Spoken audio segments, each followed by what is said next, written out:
ఏంటమ్మా నీ బాధ? వాంతులు అవుతున్నాయండి. చెయ్యి. ఎవరినన్నా ప్రేమించావా? ఇద్దరిని ప్రేమించాను. ఇద్దరునా? అయితే దీనికి మందు లేదమ్మా. ఎవరో ఒక నిర్ణయించుకుని వాళ్ళతో కాపురం చెయ్యి. సర్లేండి, గొప్ప డాక్టరే. అయ్యే పాపం.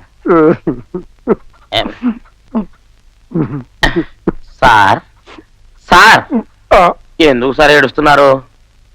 నేను తప్పు చేశాను రా, పెద్ద తప్పు చేశాను. ఇందులో మీరు చేసిన తప్పే ఉందండి. మీ నాన్నగారు చేసిన వైద్యాన్ని మీరు కంటిన్యూ చేస్తున్నారు. అయినా మీ చేత వైద్యం చేయించుకున్న వాళ్ళు ఎవరు కావలేదు, అంతా బాగానే ఉన్నారు కదా, ఇంకెందుకంటే బాధపడతారు? నా బాధ అందుకు కాదురా, నేను పని పాట లేకుండా అవ్వారాగా తిరిగే రోజుల్లో ఒక అందమైన అమ్మాయిని చూశాను, ప్రేమించాను. మా నాన్నకి చెప్పకుండా, ఎవ్వరికీ తెలియకుండా పెళ్లి చేసుకున్నాను. పెళ్లి కూడా చేసుకున్నారా? అయితే మీ తావు మీరు కావండి. అవునరా, అది ఒక అందమైన ప్రేమ కథ. అయితే నేను వస్తాను. ఆగో! ఏంట్రా, హీరోయిన్ చెప్తే వింటారా? హీరో చెప్తే వింటారా? ఒక కమెడియన్ ఫ్లాష్ బ్యాక్ చెప్తే వినరా? అయితే చెప్పండి.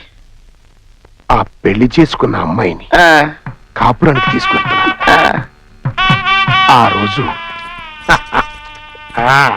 సావిత్రే, సావిత్రే, వెళ్ళిపోతున్నావు సావిత్రే. నువ్వు వెళ్ళిపోతే మా అందరూ అవసరాలు ఎవరు తీరుస్తారో, అంత మంచి మంచి కూరగాయలు ఎవరు తీసుకొస్తారో. దోసకాయ చూసినప్పుడు అలా నీ ముఖం గుర్తుకొస్తుంది, టమాటాలు చూసినప్పుడు అలా నీ బుక్కులు గుర్తుకొస్తాయి. మధ్యలో నువ్వేటయా పొట్టకాయ చూసినప్పుడు అలా నీ నడుము గుర్తుకొస్తుంది. నువ్వు వెళ్ళిపోతే మా అందరూ గతేడు సావిత్రే. నేను వెళ్ళిపోయినా నా జ్ఞాపకాలు నీతోనే ఉంటాయిగా. ఆడితో ఆనందంగా బతుకు, నీ ఆనందమే నా ఆనందం. బాధపడక. చేసుకోక ఈ బూడిద గుమ్మడికాయ మొహం చేసుకున్నావు సావిత్రే. చూసారా నా మీద ఎంత అభిమానం. ఎక్కడికి? ఇంకా 4 వీధులు ఉన్నాయండి. 4 వీధులు ఉన్నాయా? ఒక్క వీధికే నీ బండారం బయటపడిపోయింది. ఏమైందండి? ఏమవుతామంటే, స్వభావాన్ని తాళి కట్టి ఊరేగింపుగా తీసుకొస్తుంటే ప్రతివాడు సావిత్రి అని పిలిచి, టమాటా చూస్తుంటే నీ బొగ్గ జ్ఞాపకం వస్తుంది, దోసకాయ చూస్తుంటే నీ మొహం జ్ఞాపకం వస్తుంది, పొట్లకాయ చూస్తుంటే నీ నడుం జ్ఞాపకం వస్తుంది అని నీ ప్రతి అంగాన్ని వందిస్తుంటే ఆహా అంటూ సుందరకాండలో ఏమంటావా? అంటే నన్ను అనుమానిస్తున్నారా? అనుమానం కాదు, ఇది నిజమో అంటున్నాను. వాళ్ళకి నీకు ఎంత ఇది లేకపోతే వాడు నీ దగ్గరకు వచ్చి అంత అదిగా మాట్లాడతారు. వద్దు, ఇక నీకు నాకు సంబంధం లేదు. ఆగవయ్యా, ఆగు. నన్నే అనుమానిస్తున్నావు కదూ.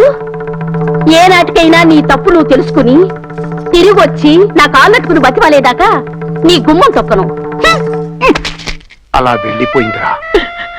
శీలవతైన నా భార్యను అనుమానించినందుకు ఇప్పుడు పశ్చాత్తాపడుతున్నాను. అందుకే ఆవిడ గారి కాళ్ళ మీద పడి క్షమాపణ చెప్పుకుని ఇంటికి తీసుకొద్దాం అనుకుంటున్నాను. నాకన్నా చదువుతుంటాడా? ఇది మీ ఫ్లాష్ బ్యాక్, అందుకే మీ కండవతో తుడుచుకున్నాను. నే ముఖానికో ప్రేమ, పెళ్లి దానికో ఫ్లాష్ బ్యాక్. మీరిద్దరు కలుసుకుంటే నా పని గోవిందే. ఈ జన్మకు మిమ్మల్ని ఇద్దరిని కలవనివ్వను.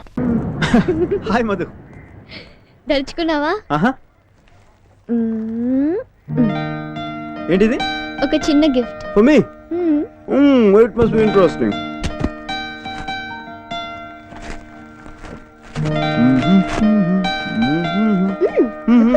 ఇందులో తొందర ఏంటి?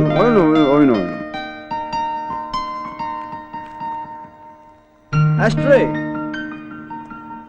Beautiful. ఎక్కడ కొన్నావు?